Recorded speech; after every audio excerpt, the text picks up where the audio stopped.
Bienvenidos a Opinión Pública, un medio alternativo, independiente e investigativo de Asocomunicadores de Colombia.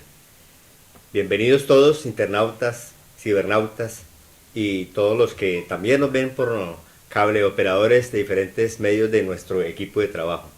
Así que me acompañan en este programa del día de hoy mis compañeros de equipo César Campos, Guillermo Molina y detrás de cámara Roger Cortés, y quien les presenta el suscrito Carlos Pavón.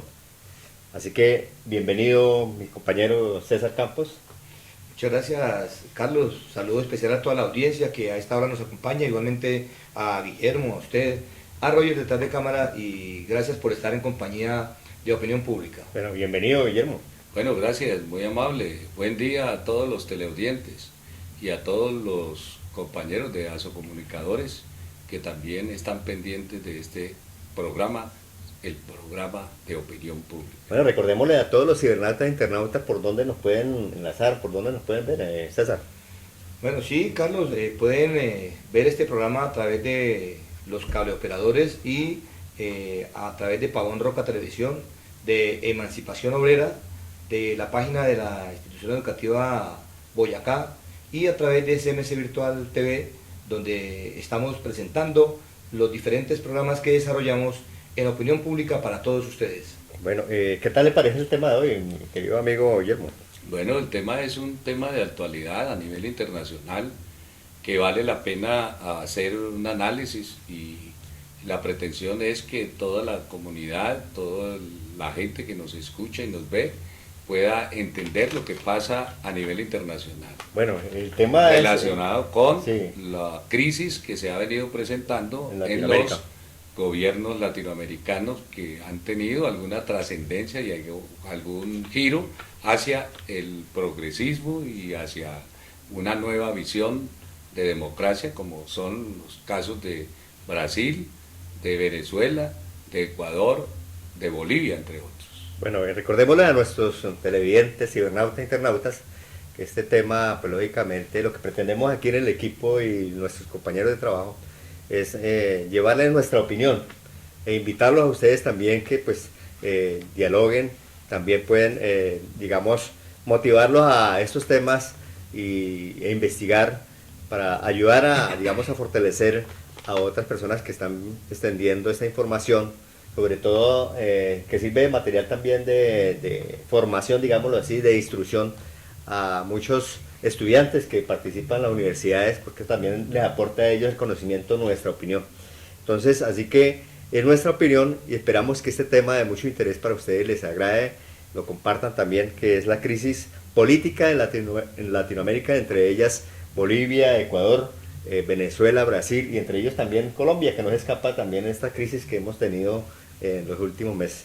Así que entonces partimos, bueno, le damos la palabra a Guillermo para que nos, digamos, mencione parte de la historia de esas crisis desde el principio, Guillermo. Para contextualizar. Sí, exacto. Bueno, no, lo que pasa es que hablar de política internacional es hablar de lucha geoestratégica de las principales potencias del mundo, que indudablemente tienen intereses en cada una de las regiones del planeta.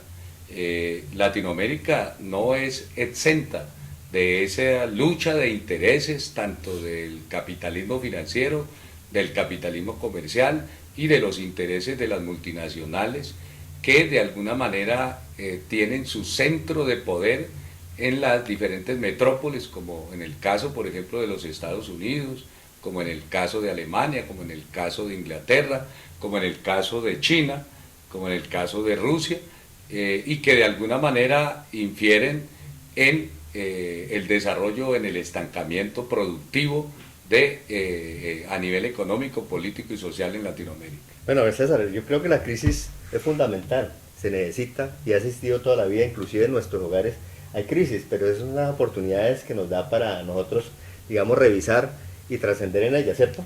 Efectivamente, Carlos, y frente a este tema es importante señalar que, como lo afirmaba Guillermo, las posiciones geopolíticas de las diversas naciones o estados capitalistas pues influye decisivamente en las decisiones políticas internas de los estados de América Latina.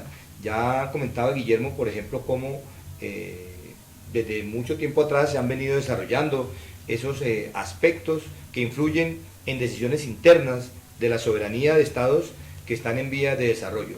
Hoy podemos hablar específicamente de países de América, de Sudamérica y de Centroamérica, como Nicaragua, Brasil, Venezuela, Ecuador, Bolivia, como decía Guillermo, y vamos a encontrar que hay muchas similitudes, ¿no? Similitudes frente, por ejemplo, a los sistemas de gobierno, frente a los problemas de tipo económico, pero también inconvenientes que se presentan frente a la oposición.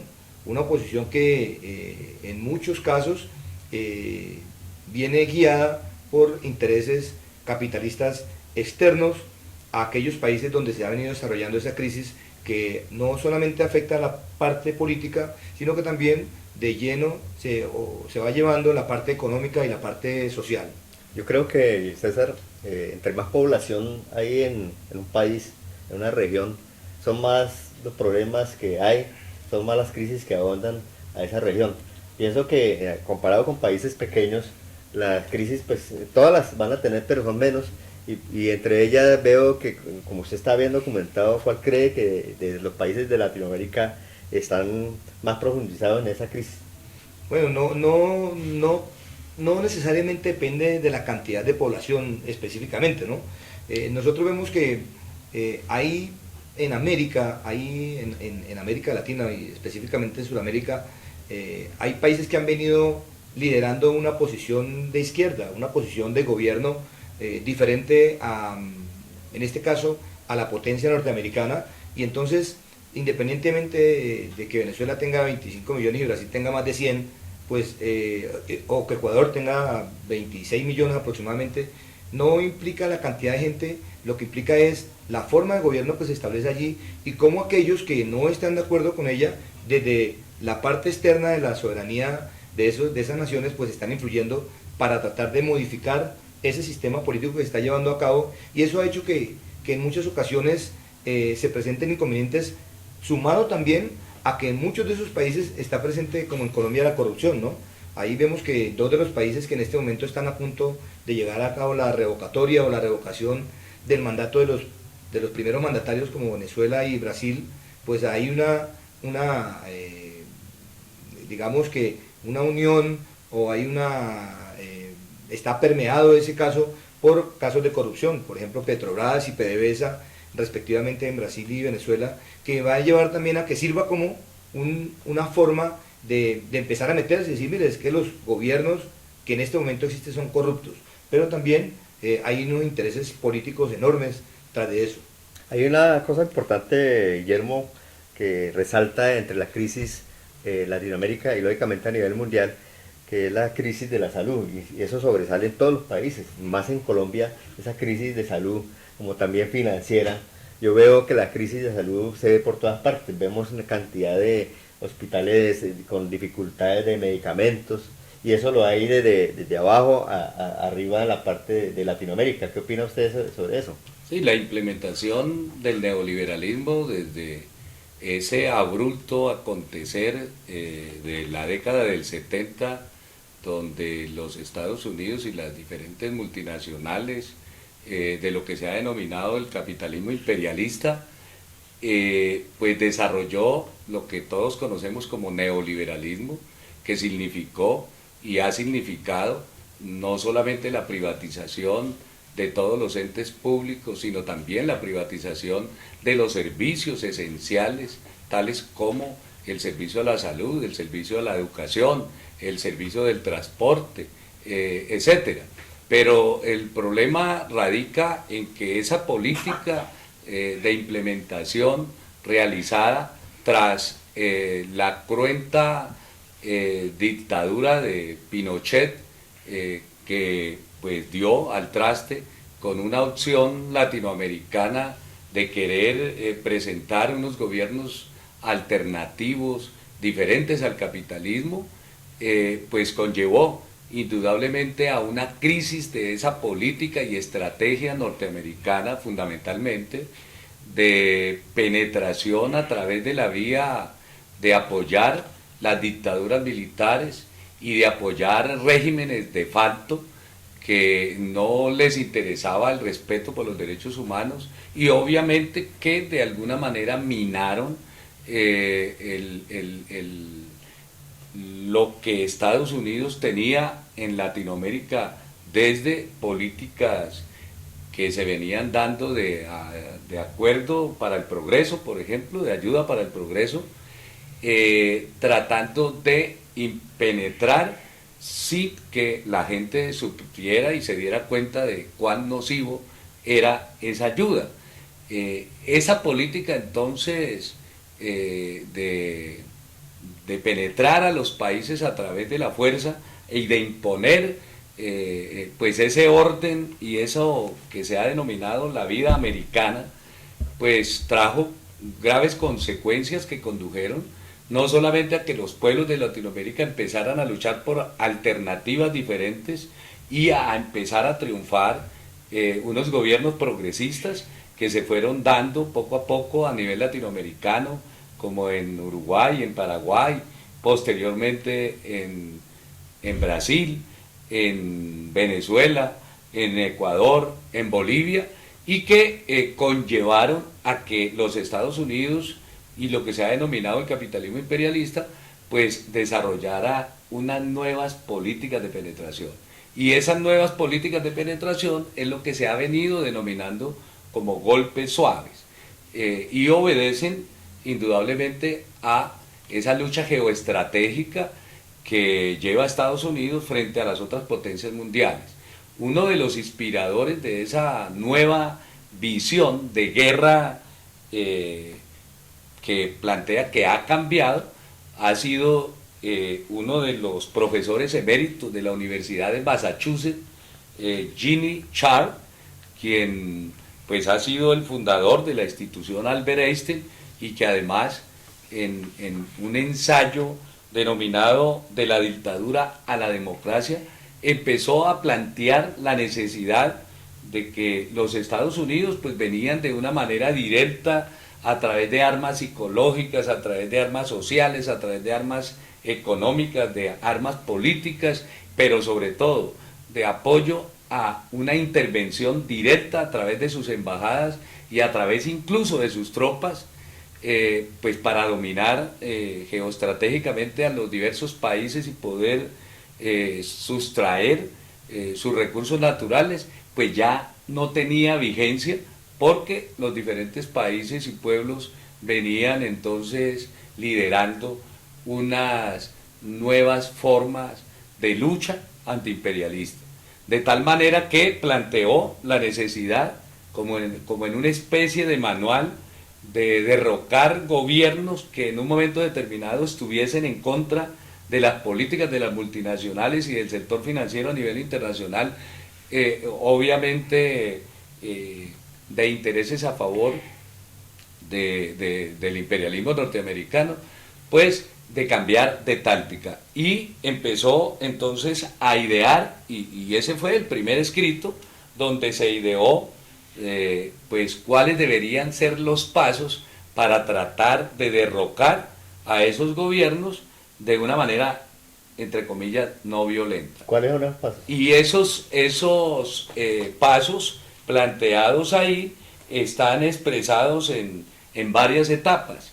Así lo expresa este famoso político e ideólogo de los gringos. ¿Pero son pasos que se han mantenido durante toda la historia? ¿O son pasos que se han venido empezando a desarrollar a partir de la década del 90, pero que tuvieron como una especie de preensayos desde el golpe de Estado en Irán en 1953, ya que la CIA allí contrató manifestantes para que empezaran a crear un clima de caos y generar una revolución social que les permitiera a los norteamericanos poder acceder y cooptar a los dirigentes de ese país y obviamente para que trazaran y apoyaran sus políticas. Posteriormente lo hicieron también en la plaza Tiananmen en 1989, Y en Honduras, por ejemplo, lo hicieron a través de una farsa judicial, lo mismo que en Paraguay, y lo han venido perfeccionando. ¿Cuáles son esas etapas? Me preguntaba usted. Esas etapas son, primero, una fase de ablandamiento. Segundo, de deslegitimación política y social de ese gobierno al cual aspiran derrocar. Tercero, un calentamiento de calle, lo que ellos denominan una especie de impulso a través de líderes locales para que empiece a haber un inconformismo social, de tal manera que se empiece a justificar la necesidad de impulsar transformaciones de fondo. Una cuarta etapa es la combinación de todas las fuerzas, de todas las formas de lucha, de tal manera que, como lo vimos, por ejemplo, en algunas de las convulsiones que hubo en Venezuela con López, que pues con piedra en mano y con acciones directas, pues pretendió impulsar pues una rebelión contra el gobierno de Chávez. Y quinto, la fractura institucional.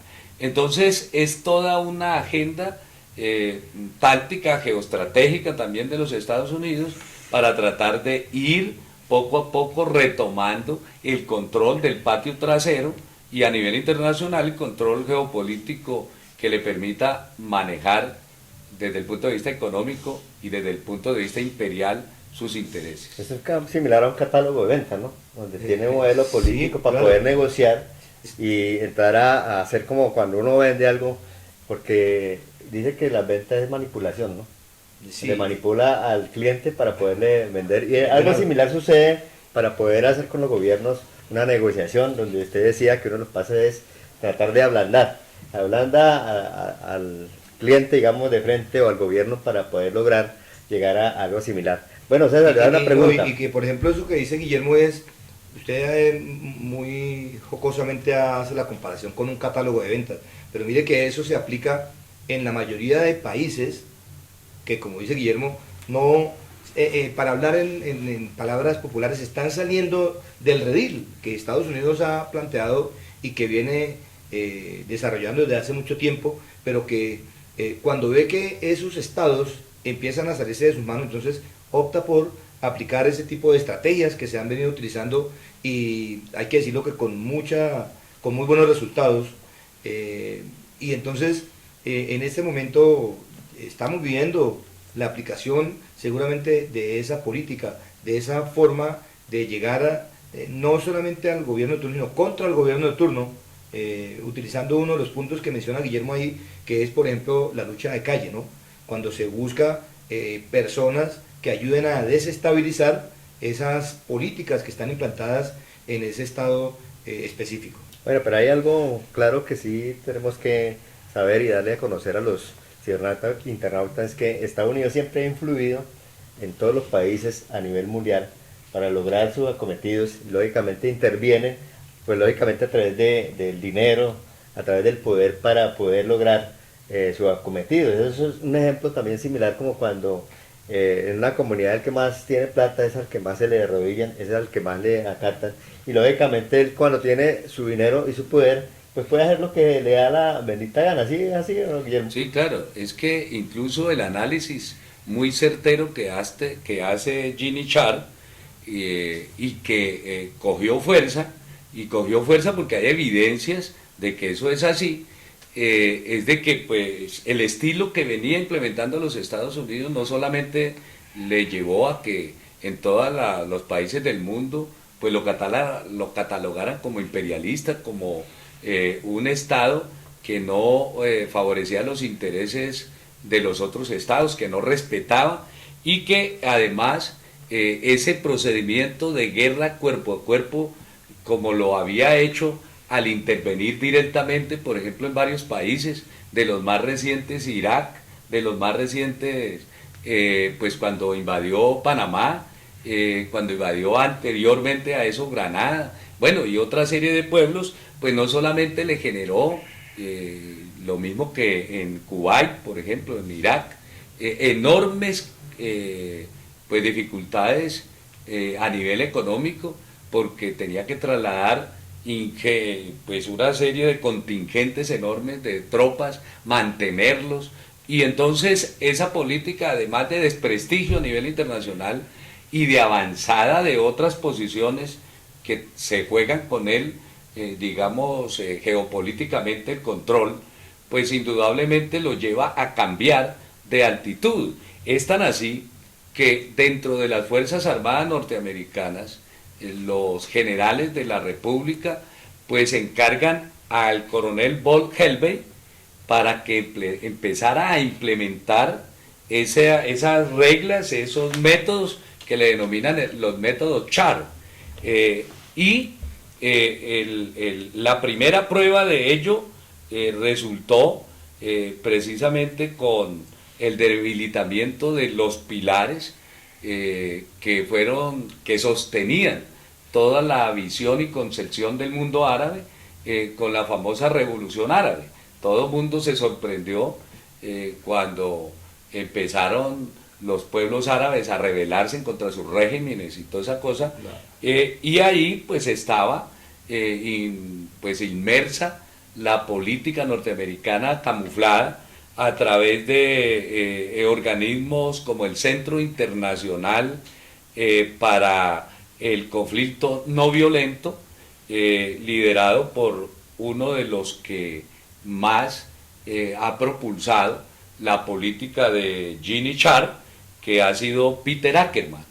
Entonces, lo hacen a través y lo encargan a través del Instituto Nacional Republicano norteamericano, del Senado norteamericano, para generar eso. Y lo habían ensayado con el derrocamiento de Milosevic, ¿se acuerda de Milosevic? Donde empezaron a generar primero una especie de ablandamiento a través de marchas, a través de tomas de plazas públicas, a través de ollas y cacerolazos. Luego, cuando la nación empieza a verse afectada desde el punto de vista económico, pues le niegan la ayuda a través de los organismos internacionales de crédito.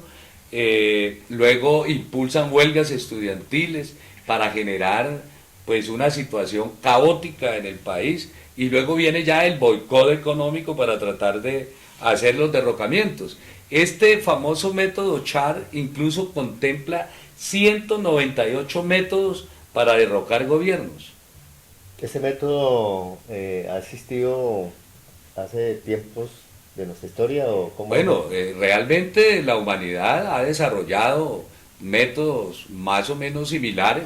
Por ejemplo, los atenienses en la época griega del siglo V antes de Cristo, frente a la lucha que libraron contra los persas de manera pues independiente a los atenienses, le dieron el golpe final, por ejemplo, a los persas en la batalla de Salamina.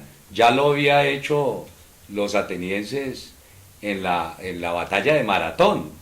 Entonces fíjense que obviamente que son estrategias de tipo militar, ellos son estudiosos en eso, y también los líderes populares deben estudiar indudablemente todas estas estrategias y todas estas políticas para poder hacerle frente a eso. Y eso es lo que la mayoría de las naciones no sabe y los pueblos no saben. La gente dice, no, en Venezuela el problema de Venezuela es que ese régimen es corrupto, es que ese régimen es el comunismo que afecta pues la producción y que no sé qué, pero no entienden qué es lo que hay detrás para tratar de acabar con un gobierno que lo que estaba tratando era de generar autonomía, independencia económica, independencia política y mejoras sociales, que fue lo que hizo también Brasil, que es lo que ha estado haciendo Ecuador, que es lo que ha implementado Bolivia, y que pues indudablemente el gobierno norteamericano ha empezado a realizar lo que se denominan los golpes suaves. Bueno, me parece muy interesante esos pasos que mencionó Guillermo, esos, como el caso del ablandamiento, y eso es lo que vamos a tratar en la segunda parte con prácticamente los países latinoamericanos. Así que regresamos en breves segundos.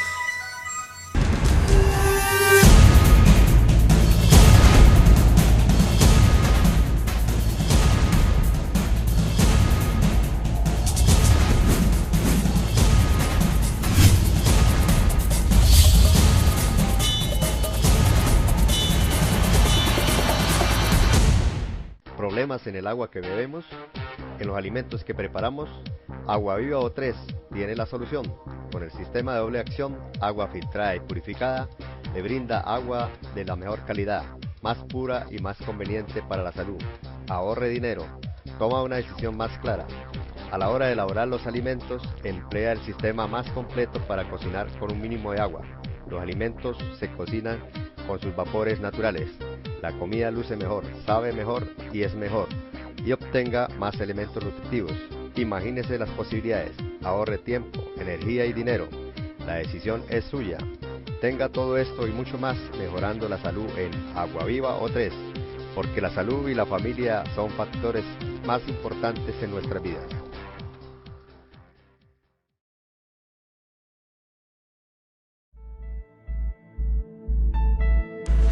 Institución Educativa Técnica Boyacá, 95 años sirviéndole a Ibagué y al Tolima.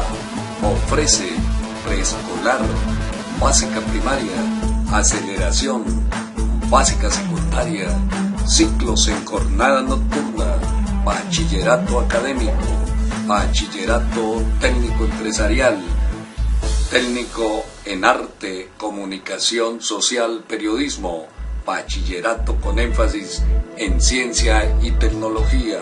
Matricúlese ya. Carrera Quinta, calle 20 esquina, Ibagué.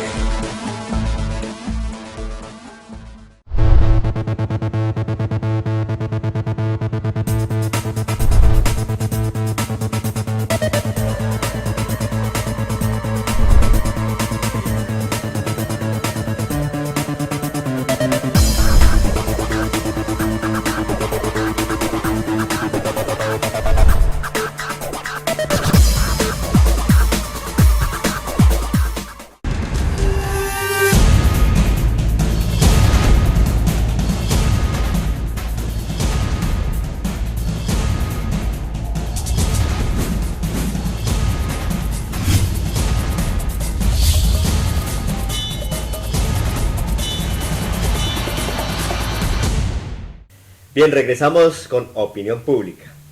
Este tema de mucho interés, la crisis en Latinoamérica. Las crisis se crean, pero también se destruyen. Y ya escucharon anterior episodio de la primera parte de Guillermo, de esos pasos importantes de cómo se pueden entrar a negociar, no porque de esa forma esos pasos se vaya, digamos, a destruir o acabar la crisis, sino es una forma de poder ayudar. Y en esta segunda parte de César y Guillermo vamos a tratar prácticamente lo que nos compete en Latinoamérica. Y me gustaría que empecemos de arriba hacia abajo con Venezuela, ¿no? Porque usted cree que ese ablandamiento, lo que dijo Guillermo, que es un golpe bajo, lo que está pasando en este momento en Venezuela con la crisis energética. Bueno, no es solamente con la crisis energética, ¿no, Carlos? Hay muchos factores que inciden.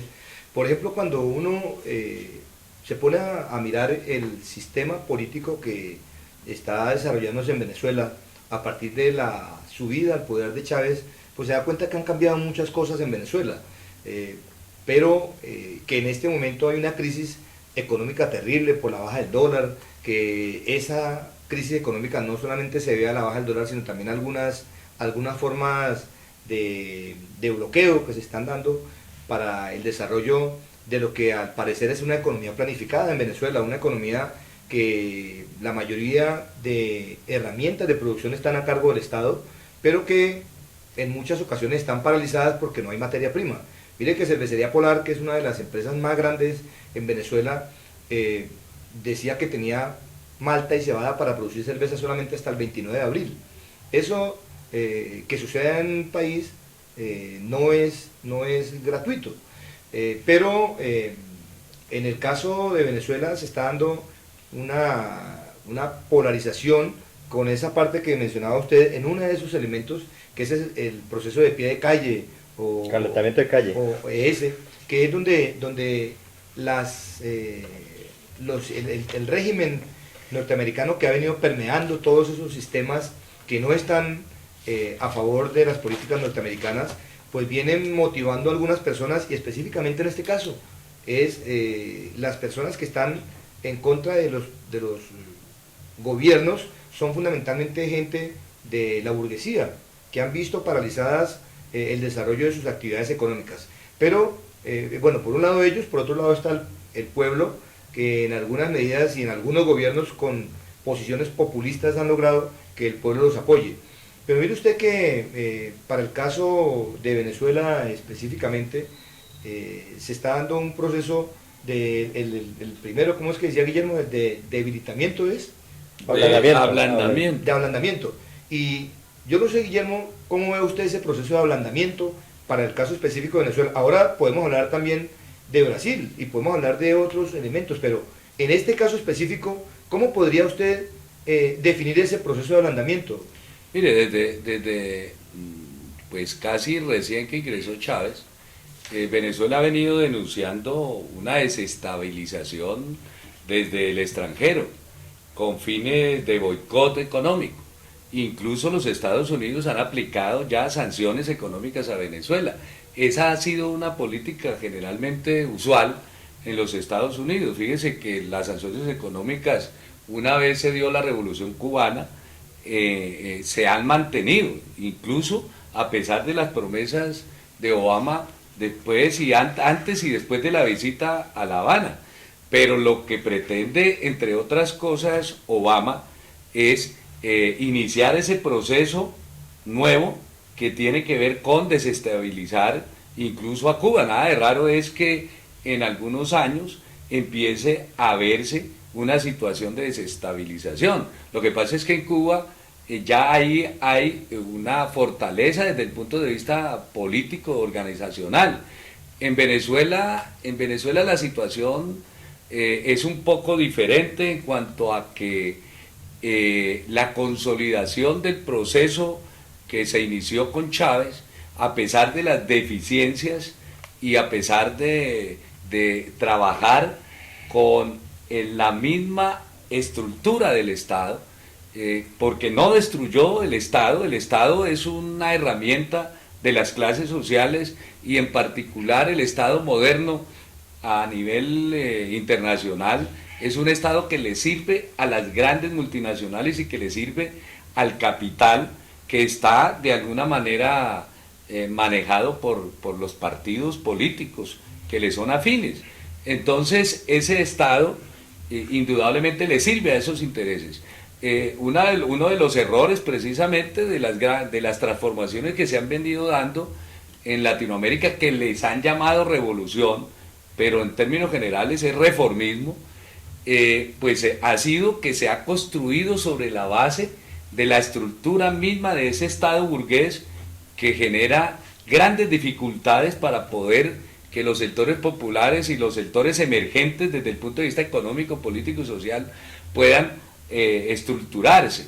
Entonces la nueva política norteamericana para manejar esa situación y revertir esos cambios es indudablemente a través de la desestabilización económica, la infiltración de agentes incluso violentos en las movilizaciones, es decir, es el debilitamiento, el ablandamiento, es las denuncias de corrupción, porque ellos trabajan sobre lo más sensible para la población. Pero ahí quiero hacer una acotación, Guillermo y Carlos. Es que miren, eso que usted está diciendo es real, pero miren que en la mayoría de gobiernos de izquierda que en este momento están desarrollándose en varios países de América Latina, surge ese elemento, que es un elemento que ha ido,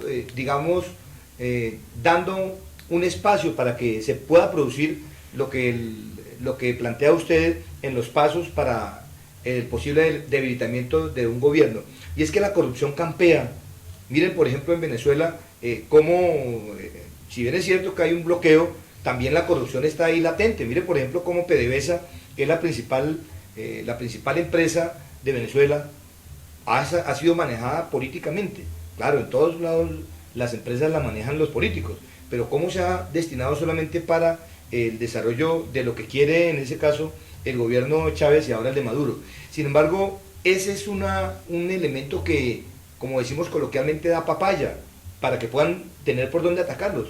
Porque es que es innegable que la corrupción no solamente se presenta en Venezuela, en PDVSA, sino en Brasil también con Petrobras. Y ese es uno de los elementos que están utilizando y que efectivamente le muestran al pueblo, por ejemplo, cómo se está dando una corrupción que le echan la culpa solamente a eso. No es solamente eso la culpable, ¿cierto? Ahí está, Carlos, por ejemplo, la intervención de los Estados Unidos, pero ese paso es indudablemente uno de los elementos más cruciales en los gobiernos de izquierda en América. Pero fíjate, César, una cosa, si fuera para colocar el problema de la corrupción como un problema para desestabilizar a un país y para cambiar gobierno, pongamos el ejemplo de Colombia con Reficar.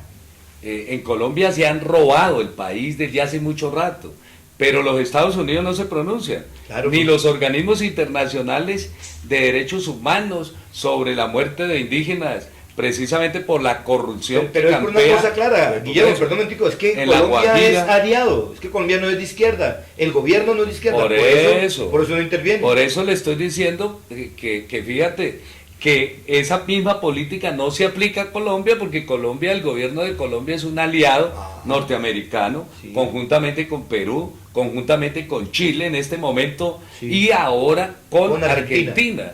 Entonces, fíjese que depende de los intereses que en ese momento en el país estén primando. Si prima, por ejemplo, intereses de construir una patria independiente, soberana, para tratar de darle el poder al pueblo, pues indudablemente los Estados Unidos activan su política para tratar de desestabilizar ese país y poder cambiar de gobierno. En Colombia no lo hacen, y no lo hacen precisamente porque Colombia no solamente acepta las políticas norteamericanas, sino que las aplica.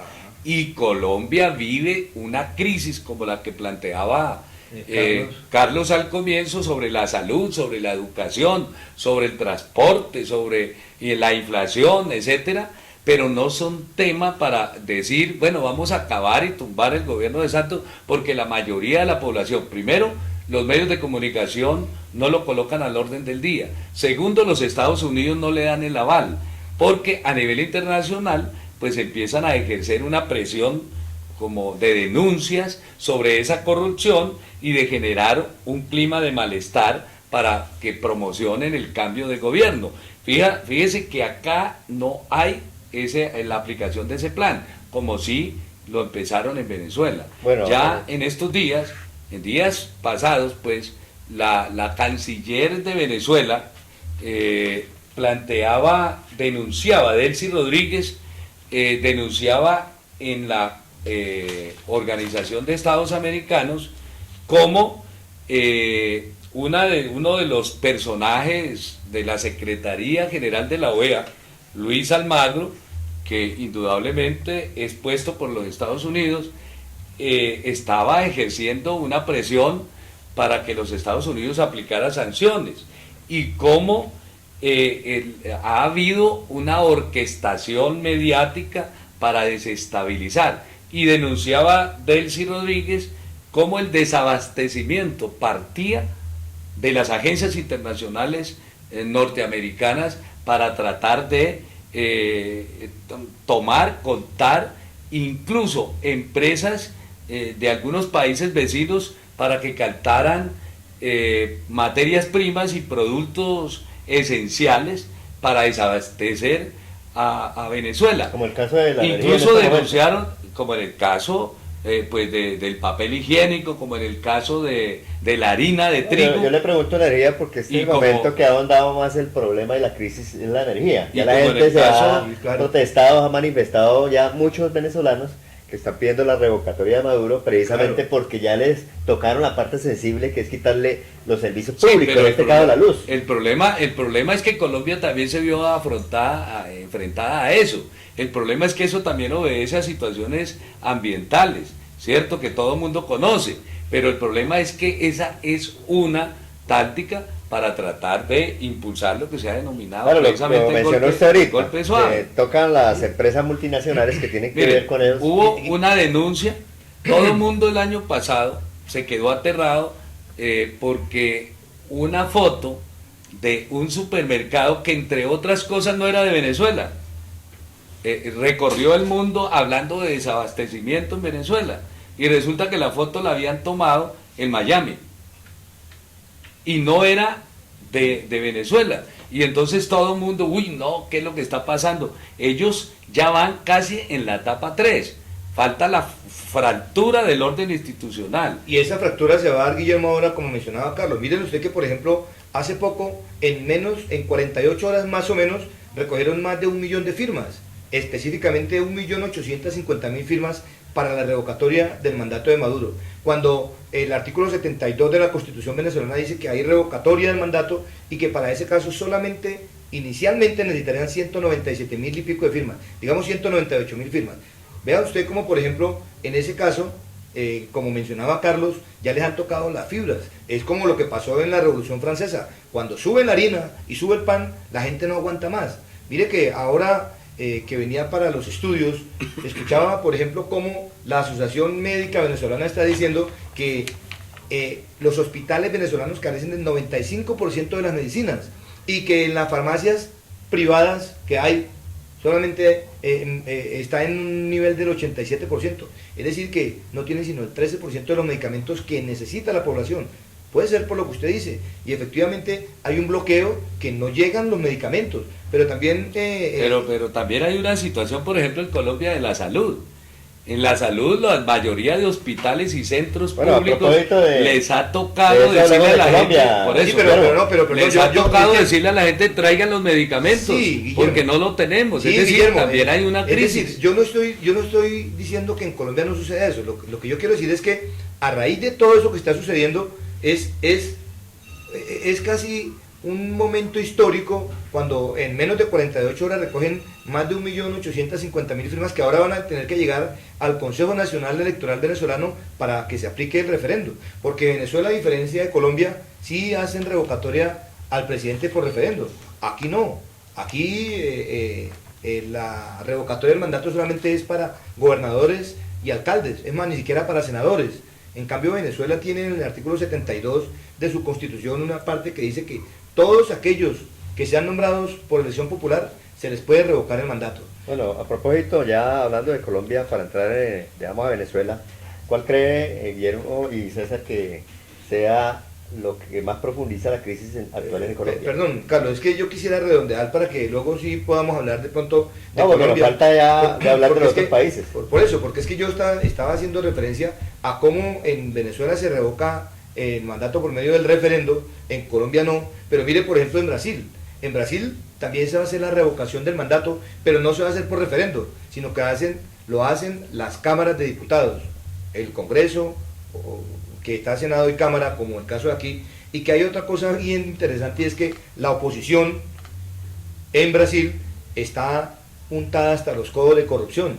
Mire que por ejemplo, en el caso de que prosperara, como está llevándose a cabo para el caso de Maduro, si no se hace la revocatoria del mandato de Maduro en este año, para el 2017 ya no tendría validez, porque entonces ya podría ceder su cargo al vicepresidente.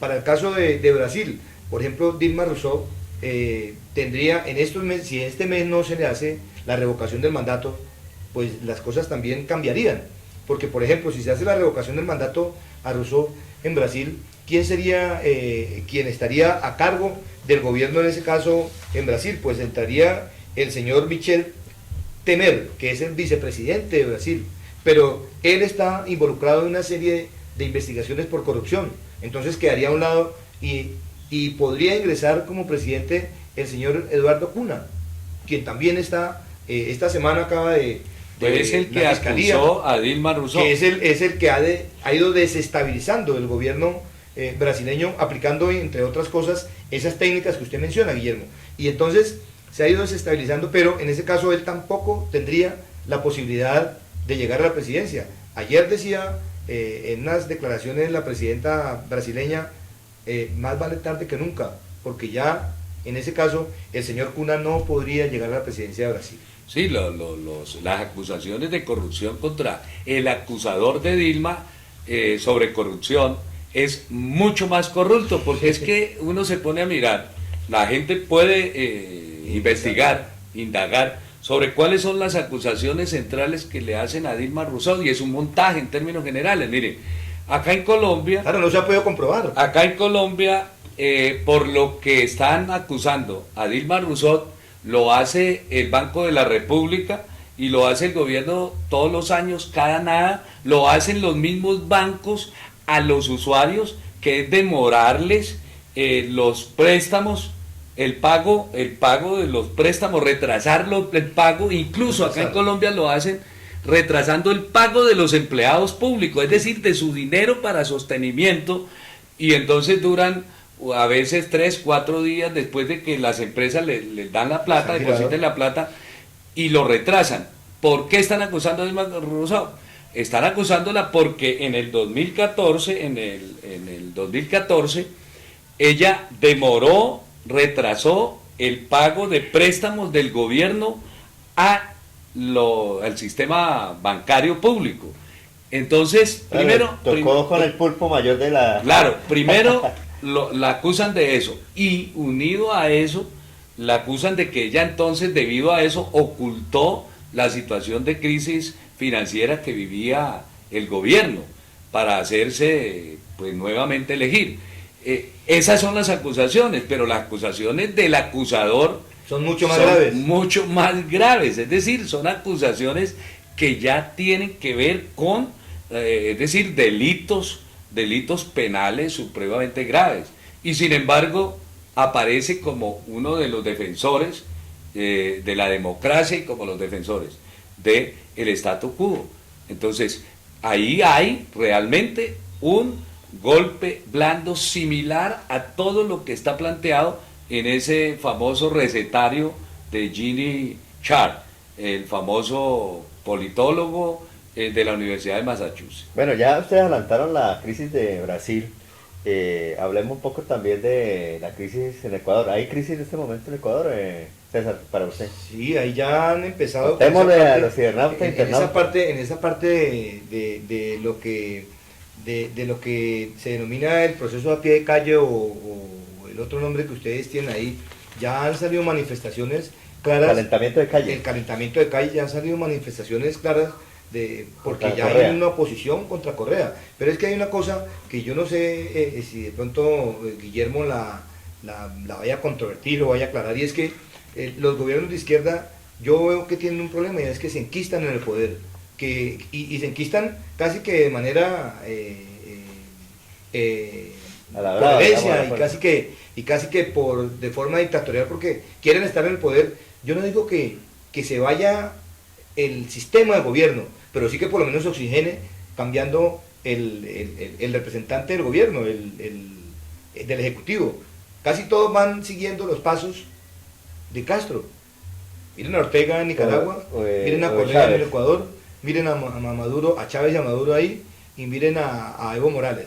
Ya, por ejemplo, uno de los primeros gobiernos que cayó fue el de Argentina, pero sabemos, por ejemplo, que el gobierno de Macri es un gobierno que está mucho más arrimado, mucho más al lado de los Estados Unidos, y que va a hacer un cambio ahora al lado contrario. América había ido ganando espacios en lo que Guillermo ha denominado el cambio social y político, que lo que dice es cierto, tiene unos visos de soberanía mucho más firmes. Por ejemplo, Simón Bolívar decía que si los países se unieran, nosotros podíamos ser más fuertes.